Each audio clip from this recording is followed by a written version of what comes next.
You're listening to Mom and Doc Talk, where we talk all things healing pans and pandas with an emphasis on homeopathy.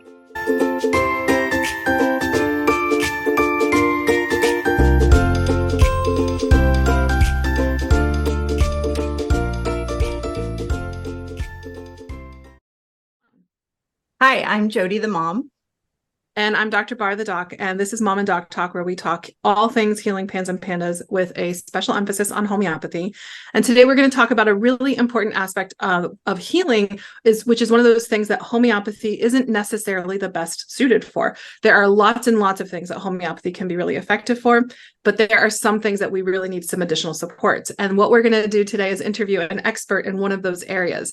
So we're very excited to welcome Bri Kurcsak, who is an occupational therapist, and she's joining us to talk about her experience with helping kiddos with PANS and PANDAS. So I'm going to read a quick introduction to you so you can just orient yourselves to who Bri is, who's going to be joining us before we dive in to all of the really great information that she's going to share with us. So Bri is a dedicated occupational therapist with a passion for promoting children's health and development. She earned her master's degree from Belmont University in Nashville, Tennessee, and has over 16 years of experience in her field. Bri's expertise extends to various specialized areas, including infant and toddler feeding, pediatric pelvic floor therapy, sensory and motor development, and the relationship between wellness, nutrition, and healthy sleep habits. Currently, Bri operates her own private practice, Flourish Carolina, located in Charlotte, North Carolina. Additionally, she is a proud partner of Curious Fork, a brand committed to empowering parents in fostering a healthy lifestyle and nurturing innate curiosity in children. As a mother, Bri has faced and conquered numerous challenges on her parenting journey, including newborn feeding difficulties, seizures, sleep apnea, and coping with chronic illness. She proudly identifies as a PANDAS mom and draws upon her resilience and determination, both at home with her two boys and her clinical practice. Bri firmly believes in the transformative power of nutrition, quality sleep, and attention to the nervous system in shaping children's development and overall well-being. Her dedication to children's health and her own experiences as a mother have uniquely equipped her to make a lasting impact on the lives of the young ones she serves.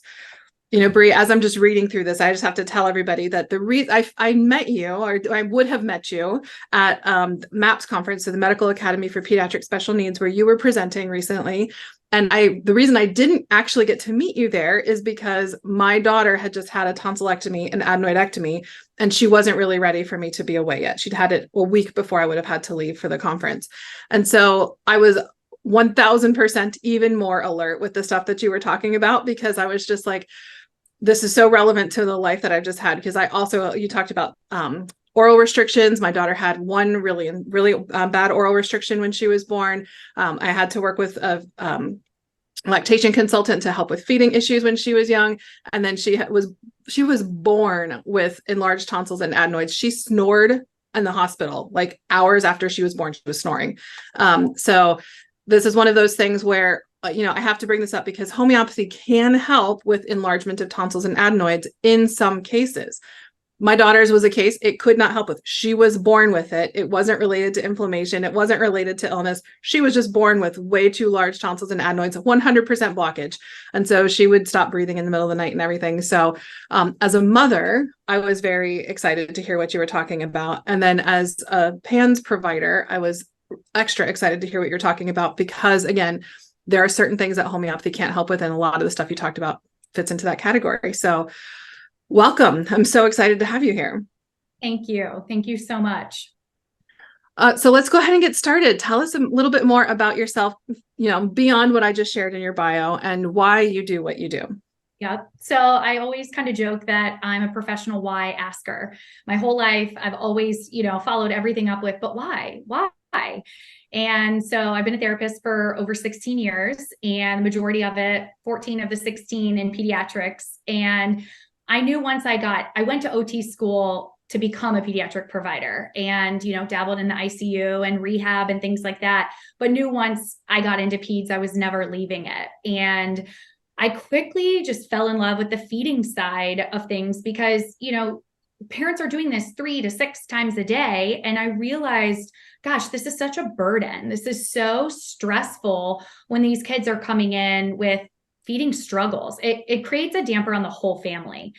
And so I, jumped into the sensory side of feeding, and we're building smiley faces, and we're doing all the Pinterest ideas of getting, ways to get kids to eat. And I just kept thinking, there's an entire GI tract being missed beyond just the mouth. And so I kind of made a left turn and went into pelvic floor and became trained in pediatric pelvic floor, realizing, wow, constipation is a big problem and this is part of it. And so kind of worked my way back up the GI tract. I'm going, okay, the feeding and the constipation, like this goes hand in hand. And then I really started seeing, the behaviors are coming along with this, the nervous system dysregulation. These kids have ongoing stomach aches that parents aren't even aware. They're not even complaining that their stomach hurts, or, I'm doing a feeding evaluation and they're doing a hard swallow with a blink. And I'm going, do they do this every time they swallow? And parents are like, I don't know. I haven't noticed it, because it's been the norm for them. So I really started, trying to put the pieces together of, gosh, sleep plays into this, tongue placement plays into this. And so I just kept going. I'm like a serial, continuing ed course taker. Like I just love to learn and put these dots together. And, I finally realized you can't have one piece without the other. And so just, after years of additional courses and training and realizing, wow, these kids don't know how to breathe. Their tongue placement, whether it's because of a tongue tie and oral restrictions or low tone, and they just don't have good strength, they're open mouth breathing. Well, their open mouth breathing then can enlarge the tonsils and adenoids and create ongoing sickness. Then that can create, feeding difficulties. That then creates gut dysbiosis. So the dominoes just kept falling.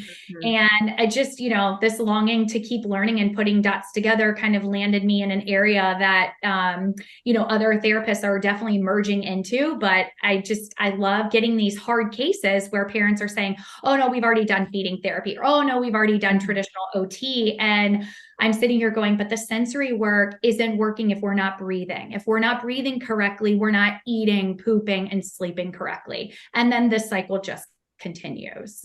Yeah. Yeah.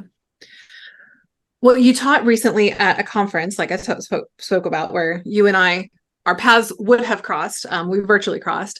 You taught that there's a lot of myths about eating that are especially harmful in PANDAS families, which is where a lot of things like really set like the bells off for me. Cause I was like, oh my gosh, you're talking about all of these kids who have ARFID and all of the ways that they are given maybe some bad advice that could actually in some ways be harmful. Like that's one of the things we just need to acknowledge, right? For PANDAS families, some of the typical recommendations that you would offer are not going to work and or could even be harmful given the underlying factors that are going on in the avoidant restricted food intake. So you talked about a lot of myths that are especially harmful in these families. What are the myths that you really see? So, I've even experienced this as a PANDAS mom, the things that people have said, oh, you're just a helicopter mom, or, oh, it's a behavior problem, or, oh, it's this. And I've turned around and I buy books for them and I drop them off at the front desk of their office to say, do me a favor, learn, save the other people. A lot of times OTs, we're sometimes the first line of defense for families, right? If their kiddo has had chronic illness or has had ongoing issues, they've probably been in OT at some point. And that's where I feel like, if our profession, occupational, physical, speech therapists, if we really can have PANDAS awareness, we could be so helpful in the first line with these kids. And so I really thought as a provider, I knew a lot about PANDAS. I have a book in my office about it. I've gotten kids that, they come in with their sudden onset of picky eating. And the day that my own son looked at me and said, I don't eat broccoli that's cooked longer than 15 minutes, I dropped the pan. I turned around and I was like, there it is. There's the first. And we had all of the other check marks. And I was just, in the background and praying as a feeding therapist, like, please don't let us go down the feeding piece. And he said it. And I'm like, there it is. And so we as therapists, we hear this all the time and these families come in, and it's been great, as a provider learning about it, because I've been able to signal some of the medical questions, right? Any recent sickness? Has this been an abrupt onset? Was this, yeah, they were kind of picky as a toddler and then it just worsened and now we're down to 4 foods. And so, parents are always given, I always say it's well-intended. It's well meant by family, friends, pediatricians, doctors. But, the biggest one, they'll grow out of it. It's just a phase. Yep. If A phase to me is, oh yeah, we're just really sick of broccoli and cauliflower, but we're going to jump to another vegetable. Or mom, if you make another turkey burger, I cannot eat another one, but I'm going to eat chicken. I'm going to eat beef. Whatever your dietary, habits and preferences are within the family, that's fine. I always meet families where they're at. But if we are dropping food groups as a whole, or we went from, I always have families create a list. What were their preferred foods, a year ago, 2 years ago, 5 years ago? What did they eat as a toddler? What kind of history do they have, early on? If we had breast and bottle feeding dysfunction, that's not even a red flag. That's a brick wall. Like, that's a problem. And then I'm looking, is it really problem feeding versus picky eating? So, the myth of, oh, they'll grow out of it, it's just a phase. Is it really just a phase? When you're giving that snapshot to the pediatrician or GI doctor, that's just right now. How long has this quote phase been going on? Or if this has been going on for years versus they just woke up yesterday and we've eliminated 10 foods off of our list. Both of them are a problem. I often hear like, well, they're just picky. I actually cringe at those words. And with Curious Fork, I'm on a mission to get rid of picky eating. We wouldn't dare in front of people call our kid a slow runner, or, oh, they're just really bad at math, or they're just really not a good piano player.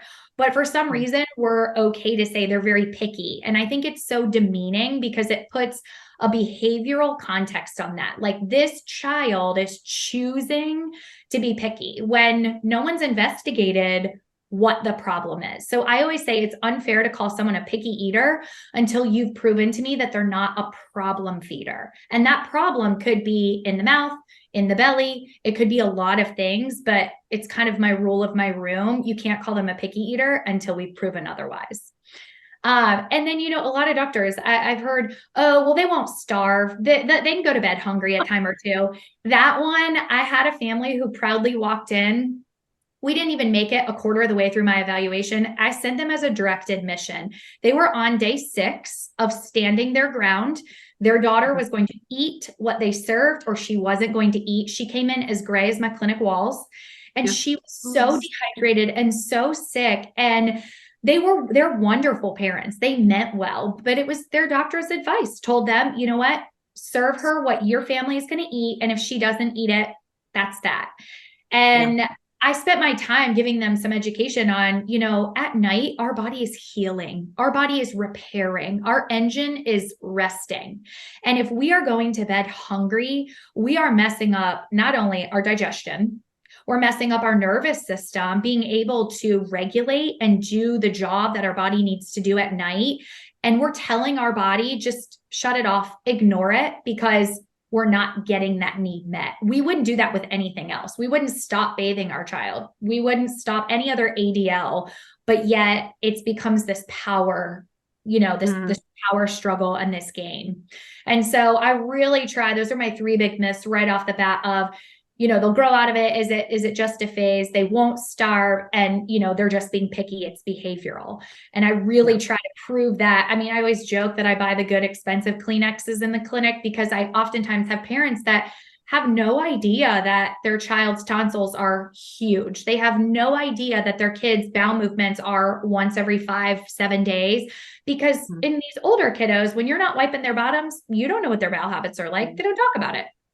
So they don't know what's dysfunctional or abnormal until I start them on a path of investigation. Yeah. I'm so grateful that you brought up all of those points about the kids will starve. Like, I was so grateful. I say that in every professional talk that I give, just to make sure people really fully understand that they will absolutely starve. And that is one reason that we don't do restrictive diets or like prescribed diets for PANDAS kids, because their OCD and their RFID can be so strong that the prescribed diets can make it worse. It can make some of their health anxieties and their fears substantially worse. And if you just try to enforce it on them, they will absolutely end up in the hospital because they will starve before they will eat it, because to them, it is a bigger threat to eat the thing than to not eat. And I really appreciate as well the context that I had never really thought of it as calling somebody a picky eater, as labeling it as a behavioral problem. I feel like there's probably a lot of parents who will use it almost like they're defending their child and just saying this is just how they are. And so I appreciate that context, that something that can feel like it's really supportive can inadvertently be labeling somebody as a problem, or even if it's not labeling, even if people don't really intend it that way, that it's still ignoring an underlying factor that is contributing to it and just saying this is just how they are, instead of like, is there a way that we can support them through this? So I really appreciate you bringing those up. I think it's such a, as we near the holidays, it opens the table for grandma and auntie and uncle and everyone to weigh in. And I'm sitting here going, well, goodness, if your child is struggling with math or a sport, we're not going to bring that up at the dinner table, right? We're just not at Thanksgiving or Christmas. And I just hug the parents that are coming in through the holidays because it's so hard. And I really try to empower those parents and say, that is not a discussion to have A, in front of your child, and B, to have at the holiday dinner table. Squash it ahead of time. Send a text message. You know what? We are working through Johnny's feeding challenges, and we have a professional that is guiding us, and we are asking that it is not to be discussed during, this holiday or whatever. Squash it from the beginning, because as a Pan's parent, like, we're dealing with enough and we really don't need the chorus to weigh in. And I know it's well-intended, but to give advice. And I sure don't want my sons to hear things as well. It's just, I think it's another layer of stress that is not needed. So I really, really encourage parents, set the stage of what is okay to be discussed and isn't, just as like, we might move it to the politics category. Nope, we're not discussing it at the holiday dinner table. And I think that really gives parents, it empowers them to just say, okay, we don't have to talk about it for this, couple hour moment. And it gives them a breather, because people have no idea. We're dealing with enough. I love that you just answered my question without it even being asked, because that's such a hard point. And it makes so much sense that it's okay for us as parents to just set that boundary.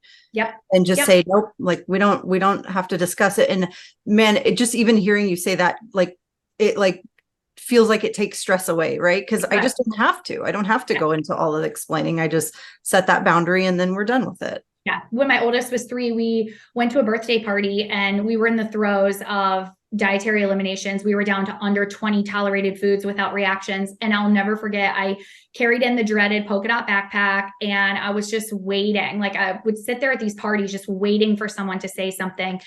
And I whipped out I will never forget, the black bean quinoa burger, strawberries and cucumber slices, while everyone else was eating Papa John's and regular cupcakes and all the things.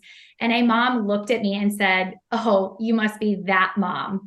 And I could barely even talk about it without getting choked up. I packed up the backpack, the lunchbox. I looked at my girlfriend whose party it was. I was like, we've got to go. And I just stopped in the car. I wanted to go in and shake the woman to say, that mom, I wish I wasn't this mom. I would die for my child to be eating the Papa John's. You have no idea at 4 a.m. that I'm getting up to prepare alternative pizza swaps and cupcake swaps. And she didn't know. I know, she didn't know, but I hope it was a moment of my reaction. I hope it made her pause to just, you have no idea what people are going through. And I think empowering parents to set the tone when it comes to feeding, when it's going to be discussed and who it's going to be discussed with. It's a hard enough topic. And it's not an open mic night for families. It needs to be set the stage and just say, we are working through this, and this is a very, very challenging topic that we're not going to discuss at X, Y, and Z event. I'm just going to put it out there that, regardless of whether a child has PANS, PANDAS, or whatever, there's nobody's business what anybody eats, period, anywhere, end of story.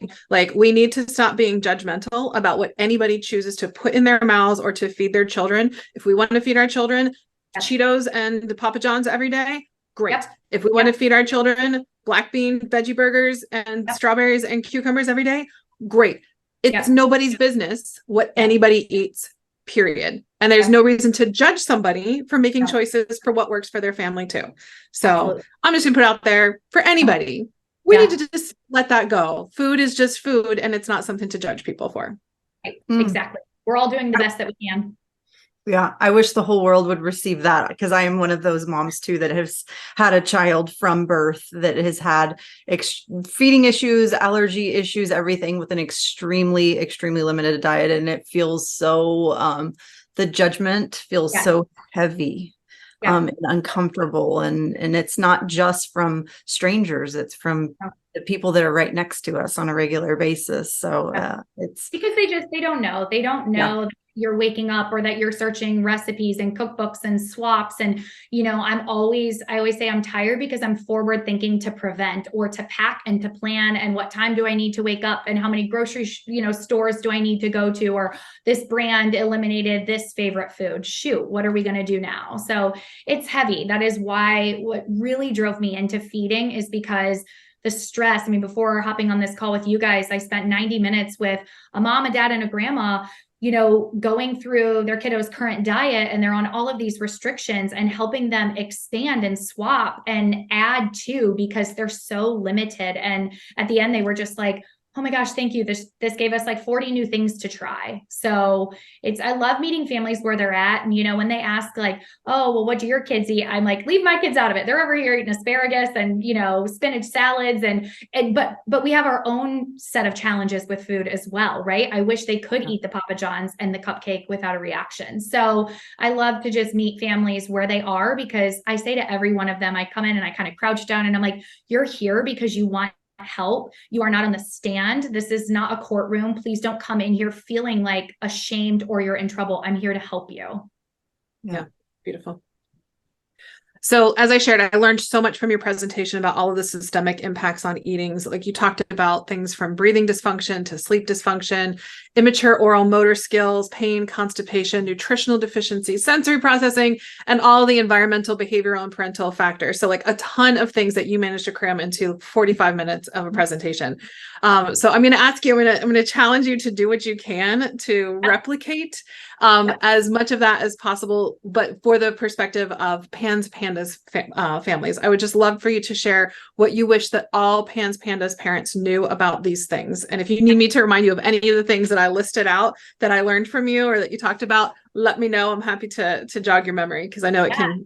So I always start all of my evaluations, whether it is, a kiddo that has the diagnosis or not, in kind of the same systemic order. They think they're coming in with, my kid has a behavior problem or a sensory, it's a sensory-based problem with feeding, and that's why they're not. So I always say I leave the three main categories of sensory-based feeding, their environment, and then behavior. I leave those last, which is funny because I have parents come in with a food log and they're ready to like dive in on what sensory problem their child has.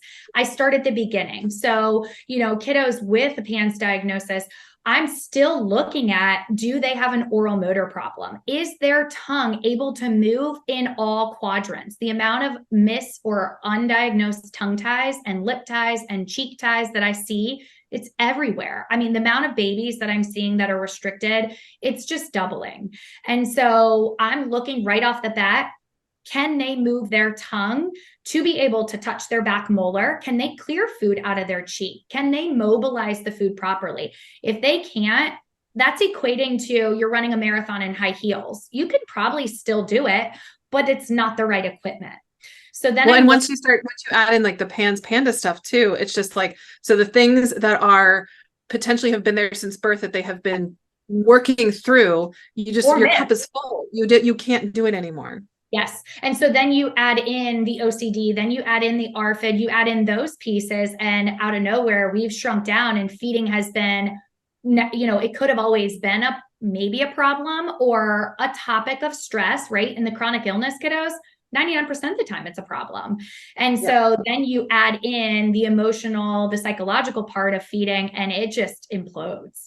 So the other side of it is sleep. The amount of families that parents have no clue. Well, like my kid's in their bedroom and the door's shut and they don't come out, so they must be sleeping. When I send them down the path of, we're going to investigate, you're going to go in over a 2-week time span, and we're checking out what position are they in? Is their mouth open or closed? Are they snoring? Are they grinding their teeth? Are they upside down? I want parents that are like, oh my gosh, they've fallen out of their bed and I had no clue. So, a lot of times they're like, oh no, we don't have a sleep problem. I'm like, well, we're going to prove that. I need proof that we don't have one. So again, these kiddos, the separation anxiety and the stress of going to bed, they're getting their nervous system so revved. So that's part of it. Then if we have an actual mechanical issue that's preventing good, deep quality sleep with breathing, well, great. Now we have another, now we've just layered on top of it. So I'm huge on investigating the sleep piece. So, to tell parents, go in and check on your kid. If you wake up at midnight and happen to use the restroom, go in and check on them. What position are they in? Are they sweating profusely? Again, parents will be like, no, they're not hot. Our house is really cool at night. No, what's happening to their body? Are they mouth breathing, which is revving their engine, and they are hot? Do they have co-infections and other things going on that could be causing nighttime sweating? So let's get data and information of what is happening in their sleep. You don't know that you're not getting good quality sleep until you get a night of quality sleep. And I'll have kiddos that they come in and they're like, oh my gosh, Miss Bri, like, I didn't know I was so tired. Parents will say, yeah, I see daytime yawning, or the opposite. Oh no, they're hyper all day long. I'm like, because they're tired. They're hyper because they're tired. Looking at, constipation. Again, if we're not wiping their bottoms, we don't know what their bowel habits look like. So I teach all kiddos that are old enough to understand the Bristol stool scale, standardized. It's easy to look at. And for families to just identify, I always love the 10-year-old boys that come in, they're stressed out, their heads down. And I start off our session. I'm like, so do you know why you're here today?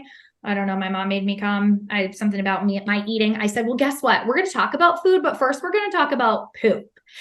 And their ears perk up and then they kind of snicker. And it's like, and we're going to talk about farts and we're going to talk about poopy pants and all the things. And once I break the ice, then they're like, okay, this girl might be a kind of okay because she's talking about farting and pooping. But we have to know, it's so embarrassing. And I always say to them, I'm like, do you know who in this room poops? And I raise my hand, and the parent, I'll kind of nudge them to raise their hand. I'm like, we all do it. And we have to talk about it because what's happening in our bellies and what's coming out into the toilet, we have to know what's going on in our body to know how to help it. Nighttime wetting, enuresis, these kiddos, they're ashamed. They're not going to camp because of it. They're not going on sleepovers. And so, getting kids to understand this is not a choice. This isn't a behavior problem. Your mom's putting an alarm on you and a wet pad and taking you to the bathroom. I always say your brain and your bowels and your bladder may not be connecting. They might be in, different places having a party at night. And so reducing that, you're the problem. Your bowels are the problem, and just helping them understand this is happening at night and you're not in control of this. Looking at pain. Kids will open up and say oh yeah, I have stomach aches. And the parents look like, oh my gosh, I swear I know my kid and I swear I'm their parent. And it's the first time they're hearing it. But again, you don't know to speak up about something if that's their norm, if that's their baseline. I get kids all the time that are, they're constipated. They have a KUB x-ray done and they're full of stool. And the parents are like, I had no idea. So, I'll start asking them, does it hurt when you swallow X, Y, and Z type of foods? Or does it hurt when you go to the bathroom? Do you have to push your poop out? And they really start opening up, and we can identify where's the breakdown. If you're not chewing your food correctly and swallowing prematurely, you're going to have a digestive problem. You're going to have some constipation. That creates pain, that backs you up, that limits diet. And then we go into typically carbs and sugar, and we're craving all non-nutritious food. So then we're looking at kiddos. What does their nutrition status look like? Most of these kiddos, when, we're looking into ARFID and the OCD is so high, or they already had a limited diet heading into this, their nutrition is typically suffering. Their nutrition levels are taking a hit. So I'm not a big one when families come in already on dietary restrictions or accommodations. Again, I meet them where they're at, but I tell them walking out of my room, let's not change anything until you have some data points, get some baseline labs. Most pediatricians will run, what does their iron look like? What is their zinc, their magnesium, their vitamin D? Just getting some baseline, because I think that's a good way for parents and for kids old enough to understand. I'll say, well, mom has to go to the gas station to put gas in the car so she can drive you places. We've got to put nutrition in our body to keep our body running just like a car. So if they understand, wow, I'm not, I'm deficient in this area, or I'm overloaded in this area, I'll sit down with a list of foods and, together say, what are we going to work on? How can we problem solve this together? And so by the time I've gotten really through those 5 main topics, parents are now at a place where they're like, oh gosh, so maybe this isn't sensory, or maybe this isn't just behavior, from a PANDAS standpoint. Let's make sure these things weren't going on prior, even if they were unidentified or overlooked. Let's rule those things out before we come at it from an OCD, an RFID, and a behavioral standpoint. I see some overlap with some of the ways that we have to address things with homeopathy, in what you just talked about, in that like your parent can't necessarily come to you as an occupational therapist and say, I want to work on this and this, and like not really, just pick and choose the things that they want to work on, right? You have to share all of the things that are going on in order to be effective, and then look at the deeper underlying cause. I also love that the things that people will come in that they're concerned about, the sensory stuff, the behavioral stuff, and even the constipation, that those are things that homeopathy can help with: the sensory sensitivity, the behavioral aspect, and any dynamic aspects to constipation that homeopathy can help with. Same thing with anything that's contributing to like a functional nutritional deficiency, not a frank nutritional deficiency, which is always important to figure out where you're at. So this is where like I just resonated so much with what you're talking about and how complementary it is, because this is also, I know Jody's dying to say something, so I'm gonna get this out. I promise, Jody. But this could be something that for people who might be struggling with who've maybe already been using homeopathy for a while and seeing certain aspects of like feeding or breathing or sleep or constipation not being moved the way that we expect it to, where other aspects are improving with homeopathy. Maybe there's one of these functional, like just like basic things that they haven't been addressed, that they might have something that's limiting or giving them oral restrictions, that has the breathing dysfunction. They might be like my daughter, who just had big tonsils and huge adenoids, and was not, like, homeopathy was never going to address them. And so we had to get something done about them, because it was just going to cause more problems for not. So I always say breathing is number one. If you're not breathing, you're not doing anything correct. You're not eating correctly. You're not sleeping correctly. You're not pooping correctly, nothing. So breathing. But I also see, this ENTs are very quick to take tonsils and adenoids that, okay, wait, we have no tongue mobility to get to the roof of the mouth for lip closure to teach nasal breathing, right? So I think it's important finding someone who's looking at the big picture and helping you piece this together in what order, because you go and take the tonsils. Well, that was kind of the pillow for your tongue. So does your tongue have stability and mobility to then be in the correct place, which is up in the roof of the mouth? Yeah. I think this is also interesting. I think so many moms are going to be doing exactly what I'm doing right now. I'm just like taking all of this in, because it makes so much sense to me, that because you're speaking to my household, every husband, both daughters have been through speech therapy, and it seems like it would have made a whole lot of sense while going through homeopathy. Homeopathy helped with a lot of stuff, but also as you're talking, I'm like, oh, we still have a little bit of this or a little bit of that. And could looking at it from a different kind of viewpoint been beneficial?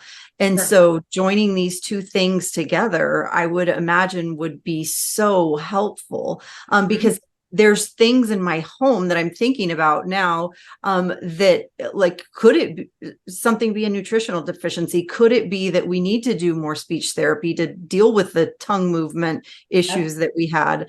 So this is all so interesting to me. So when, as parents, when should we seek occupational therapy to support our children's recovery from PANDAS, and what can we expect it to help with? I say go. I love for parents to be proactive, right? If they're kind of being pushed to the side and like, oh, they'll grow out of it, or, oh, it's just a phase, or all of the things, finding a therapist that understands PANS and, can really meet the kiddo where they're at, where it's like, okay, if you are doing some myofunctional therapy and really working on tongue placement and breathing, that's hard. And it could be a motor planning issue. And then they shut down and then they run away from the table. It's finding a therapist that will meet you where you're at and understands what is happening to them. They're anxious, they're stressed, they go into fight or flight. They cannot function at that point and just either we shut down, we might get aggressive. We deal with that in my own son. And so I think therapy, I'm always a huge proponent of just being proactive and go. When your gut feeling as a mom or dad, like when you have that feeling, go. Let a professional, let a specialist, not just a generalist, tell you if tongue mobility is a problem, if the constipation and sleep piece is a problem. So I think oftentimes, we wait until, okay, well, they're in a flare and now we need immediate help, but that might not be the right time because we may not get the participation out of them that we would get otherwise. So I think, for my own son, we didn't start any cognitive behavioral therapy until we had a wrap on things because he was so flared that I was not taking him to sit there and work with a play therapist that, it was over his head. He was not in a place to receive it. And so I think OT can be the same thing. If you have questions and you have these red flags, as I was listing off that, kind of the checklist, if you're going, wow, they were a difficult breast or bottle feeder, and man, we have had some feeding issues and that rolled into a PANDAS diagnosis, go get an evaluation. Don't wait.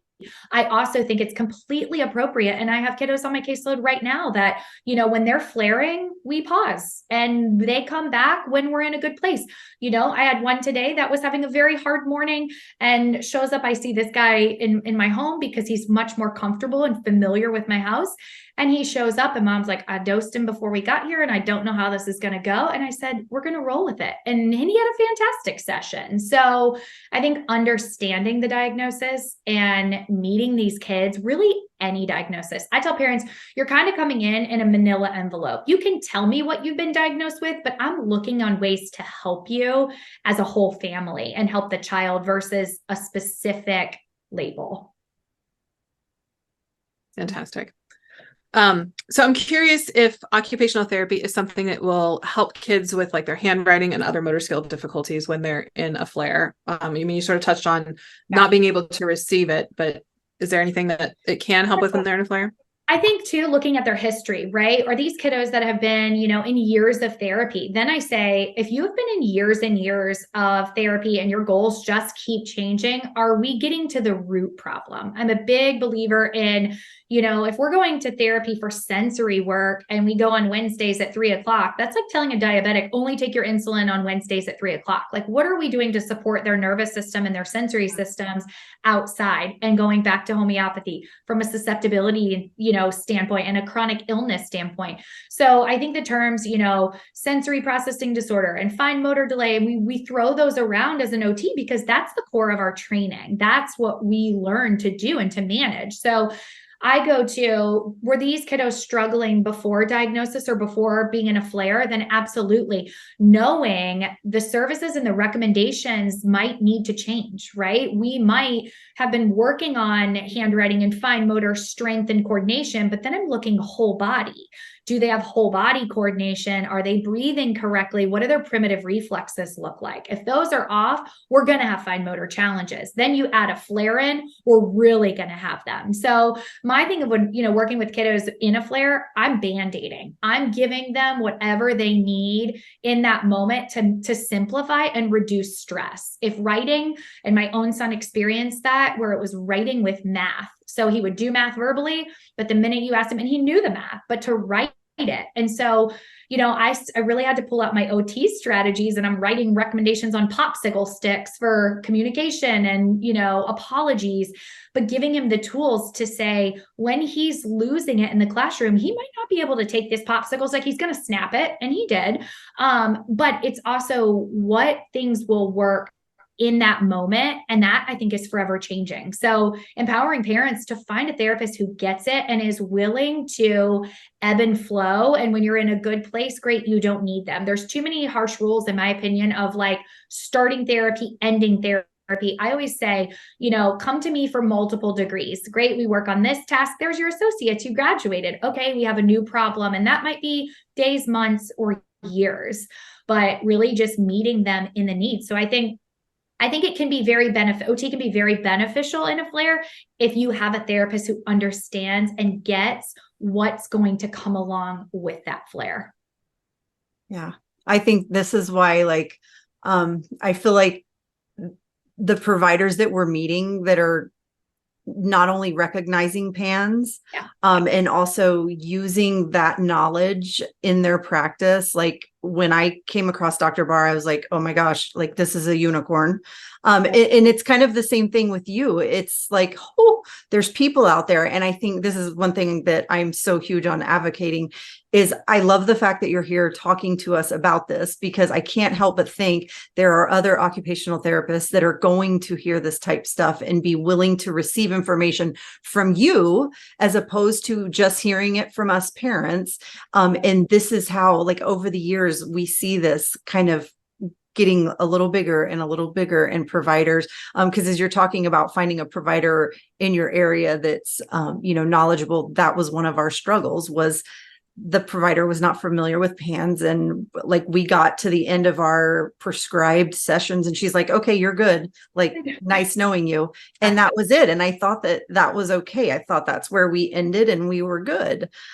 So again, I love that you're here and advocating for our children along with us. Yeah. It's funny. I say 4 years ago, I even changed my profile picture on Facebook to celebrate PANS Awareness Day. And, I really thought I knew what it was until I experienced it in my own home. And the day, October 15th, last year, on the 14th, he went to bed fine. And on the 15th, he was not fine. And the first text to a fellow PANS mom, who is a really good friend, I was like, I know what's wrong with him. I'm not, in the amount of times I've said in the last year, I actually haven't been very public about his diagnosis. I just publicly posted about it right the week that I left for MAPS, because I've just, the people that know what's going on, or they know from the outside, I felt a lot of shame and a lot of guilt of like, here I am helping all these kids. And I'm like, a closet fake. Like, I show up to work and I'm changing all these kids' lives and I'm helping these families. And then I'm going home and it's, a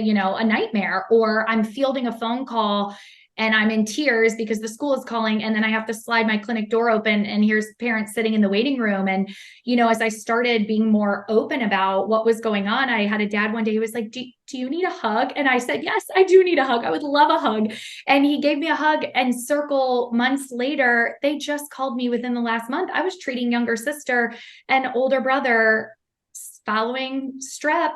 Bam, just slid down the slide. And they called me and he said, had you not shared that day of what was going on with your son and in tears and asked for a hug, we would have never known. I was their first phone call. I'm like, here are your labs, get to the pediatrician, at least get this ball rolling. And so I said to my PANS mom friend this morning, I said, I'm not angry that this fell into our lap. I would love for it to PANDAS not be a part of our life. But I said, I think that I was meant to go down this to help other families. And as a provider, to say like, no, this is happening in my house too. And this is real. And here are the people that will support you, and to connect families. And so it's like every area that I've worked in or treat families, my own kids have experienced it. And so it's, I never thought professional and personal worlds would collide. And I don't feel angry or why me. I feel like, what a gift that, some days I'm like, okay, God, like, you don't have to teach me through my kids anymore. Like, I've got it. I promise you, and I just bought some books as we're navigating the homeopathy world and getting my husband on board. And I said to a friend, I said, I think that this is going to be the thing that I needed to learn as a mom. And it was one more part of my provider puzzle. And so it's, I think that it's just, you find your crew, you find your people. And I, just hope parents find people that listen and support them and help them. And if they don't, hire and fire, move on, find the next person. Yeah. I had I'm just gonna, sorry, Jen. I keep go ahead. I'm gonna welcome you to the world of being open and embracing what life has given you. And I hope that your experience has been very much like mine. And it sounds like it has been so far, that it is freeing to both just be able to like not have to feel like you have to hide anything about your own personal experience. And as you said, you already see what a gift it is that you understand what these kids and what these families are going through in a way that somebody who hasn't experienced it wouldn't. I will tell you right now, we would not be sitting here at all if I hadn't shared my own experience, because that is what Jody has told me was the main reason she trusted me over other homeopaths when she was deciding to explore homeopathy. And it's also okay that it's not always easy. And sometimes you wish it would just be gone, right? So, and the reality is every parent, I think that everybody who is in the PANDAS community gets the opportunity to see all the gifts that come from PANDAS once things start to settle down. And at the same time, it would be lovely if we could get the gifts in a different way. Yep. 100%. We've healed more in the last year, even though it's been the hardest year than ever before in my marriage and parenting. And I say, you know, if PANDAS wouldn't have hit us when it did, it's delivered a lot of hardships, but honestly, some of the best gifts. And I don't know that I would have slowed down had this not happened. So yeah, just makes you see what's important and what really matters. Yep. I love that you're recognizing that as you're still in it. It took me a long time to get to that, and even still have a really hard time talking about it, because I know there's so many families that are still struggling, and it's hard to talk about, you know, oh, what you're going through is such a blessing, but it really, the life we learned in PANDAS has completely changed us for the better, everything about our lives. Yeah. So I love that you're recognizing that in it.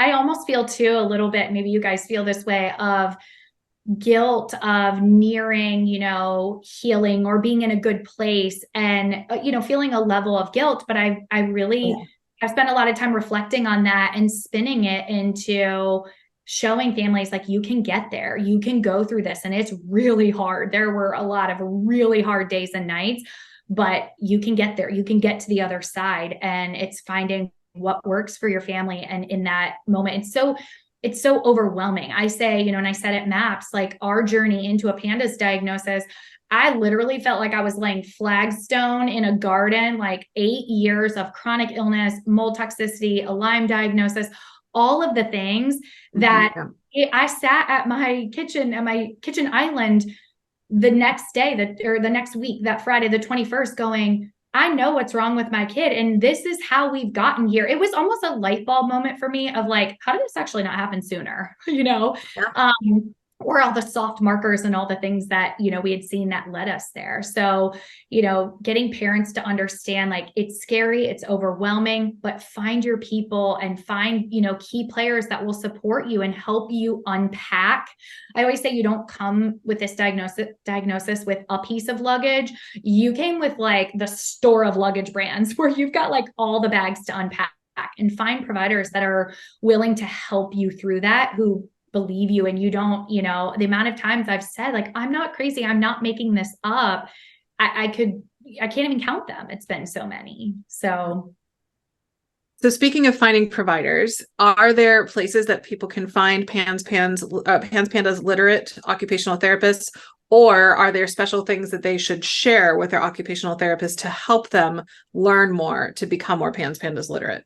I mean, obviously your Facebook group, I send, you know, a lot of therapists that I've connected with of like, how have you learned about this? I'm like, well, unfortunately I've learned through my boys, and, you know, they've made me learn as a mom.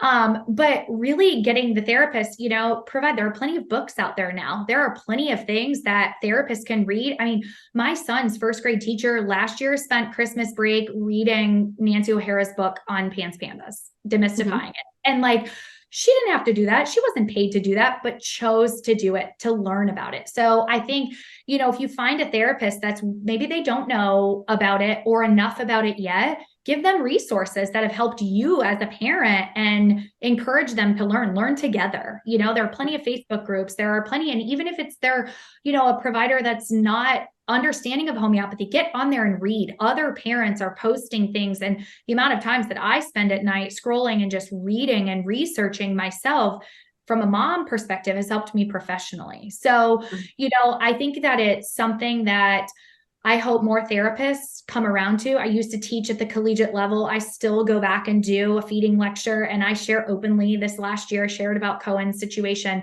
And I would love to get to a place of teaching other therapists this. And, you know, I sit and I'm like, how do I bottle up everything that I've experienced as a parent and put that into teaching OTs? That's on the docket at some point. But I think just getting therapists, you know, even if they're not a mom or a dad, but getting them to learn from the same resources, I think is a beautiful thing if they're open to it. And kind of on that note, are there any special considerations that OTs should kind of keep in mind when they're working with PANS and PANDAS kiddos? I mean, I just go back again to the basic, meet them where they are in that moment, in that day, right? Meet the parents where they are. I think understanding the diagnosis will help you understand flares, and, your recommendations given to that set of parents last week may be very different next month, but find out, I like to touch base with my parents. How are you feeling? What do you need today? What, meeting them where they are right then, because that can be ever changing. I'm very, very accessible as a therapist. I was out of the country last week celebrating 10 years of marriage. And my husband was like, put your phone away. And I'm like, but one more text, one more email.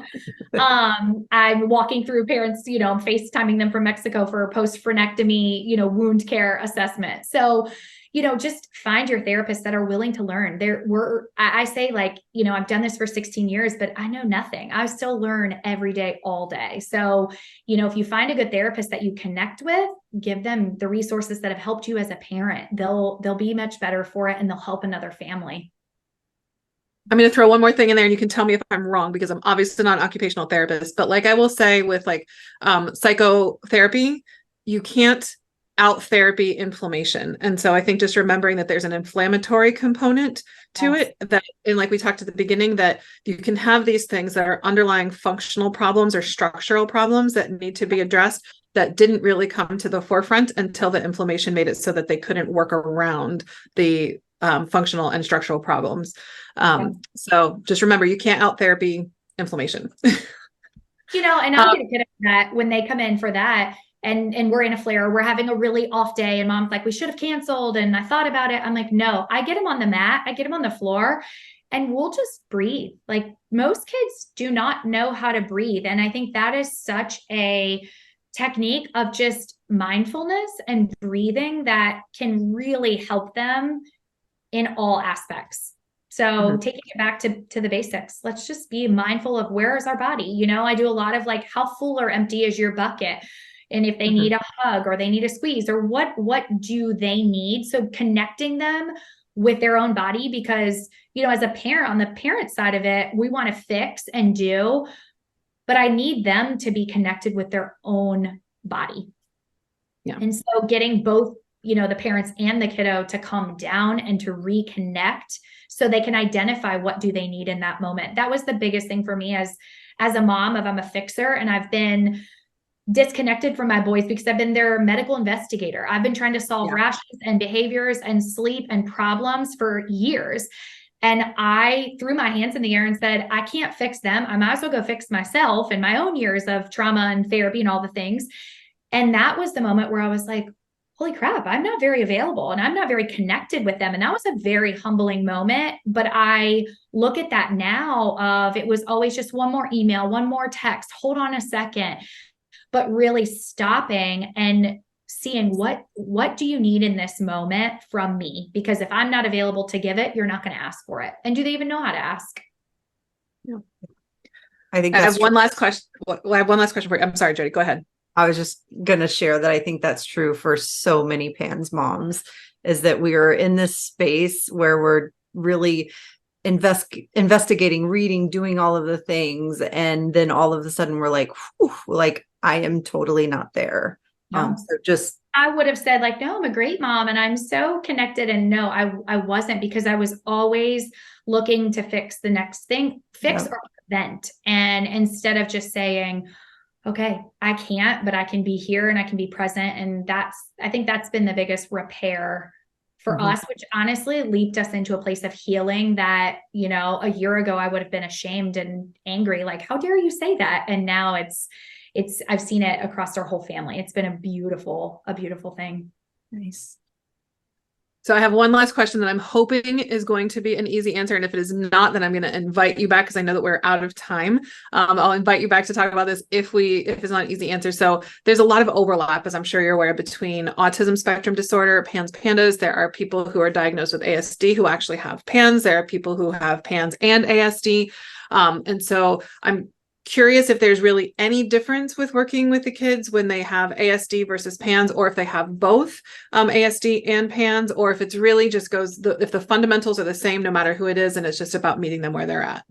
I think that is very complex, but I will shorten it in a quick answer in that I think meeting them where they're at and what they need in that moment, right? If you're just starting out and these kiddos haven't had any services, a lot of times as a therapist, I'm going, okay, let's near a diagnosis. Like, do we need some testing? Some families want to go down the testing supplement route. Some families are going to jump right into homeopathy. So normally parents are so overwhelmed. I just stop.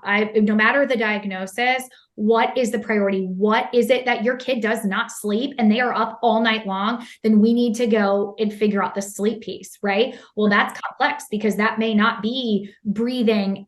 We can't fix a tongue tie, adenoids, tonsils. Like, you're in for an 18-month journey with retraining that. So it's more of what will get the parents to a place of they can come up for air to breathe. And then I go from there. And I don't feel like that's the same for any two families. Fair. Very fair. Well, Bri, I can't thank you enough for all of the wonderful information that you've shared. I've seen like 10 light bulbs at least go off with Jody in the conversation. So I know that I was right and that our community needs to hear it. If Jody, who is on the other side, still is like, oh, maybe I need to do this. Maybe I need to do this. So not dealing with PANS anymore, but still has some of those things that maybe got worse during PANS because of that inflammation and the cup being overfilled and overflowing. So I'm so grateful that you were willing to take the time to come and join us for this podcast and share your information and your expertise with the community. How can people get in touch with you to learn more about your services, to maybe consult with you, to see if there's something going on that they need to work with their kids? I think you said that there is a way that even if you can't work physically with them, that you could at least help guide them. So like that intermediary when they're maybe don't have a PANDAS literate occupational therapist that you could maybe be in between. Tell us how we can get in touch. So my website, flourishcarolinaot.com. There is a contact me section. That's the easiest way. You can hop on there, submit an inquiry, and myself or my clinical coordinator, Kelly, she is my lifeline and amazing. One of us will reach out and see, what do you need? I do virtual consults. I talk with families all over the place and help them connect the dots or areas to look into. I'm trying to up my social media game a little bit on Instagram. Same thing, Flourish Carolina OT. And then I recently joined a partnership in the last year with Curious Fork, where we're a brand that we're on a mission to just educate and empower parents. They're exhausted. They want their kids to be nutritionally well, and they want a well-balanced diet. And so we're kind of on a mission to bust the myths around, and the frustration and the hard points. So you'll find me doing silly reels on there. I never imagined being, on Instagram and doing reels and things like that. But we want parents to feel heard and supported and real life. I'm a mom on this side of it too, not just a therapist. So you can reach out that way as well. Well, fantastic. I really hope that people do reach out so that you can continue to do the good work that you're doing with helping people understand some of these obstacles to healing that they need to address to help their kids have the opportunity to eat well, sleep well, breathe well, all of which are vital for life for anybody and everybody. So thank you for the good work you're doing. Thank you for being an open and proud PANDAS mom, and for all of the things that you're doing for the community as a whole. Thank you. Thank you so much for having me. Thanks. We hope you found this episode helpful, hopeful, and inspiring. We try to get a new episode out every week. You can make sure you don't miss any by following us on Spotify or subscribing to our channel on YouTube. If you want to connect with us more, join our Facebook group, Homeopathy for PANS and PANDAS, where we have exclusive weekly videos and answer your questions about, you guessed it, homeopathy for PANS and PANDAS throughout the week. If you are already a member, give us a shout out and let us know what you thought about this episode. If you aren't on Facebook and would like to reach us, you can email us at podcast@resiliencenaturopathic.com. Until next time, take care and remember, this won't be forever.